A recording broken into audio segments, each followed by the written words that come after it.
Welcome to StudySphere. Today topic is what is computer. Simply explanation.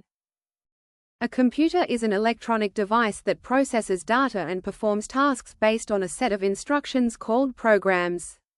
It can store, retrieve, and process information very quickly and accurately. Key components: hardware, physical parts like the monitor, keyboard, CPU, and hard drive.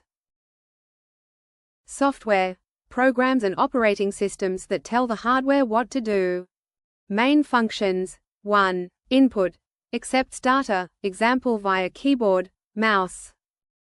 2. Processing, CPU processes the data using instructions.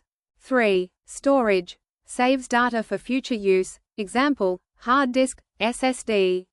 4. Output, produces results, examples, display on screen, print. 5. Control, directs how data moves within the system.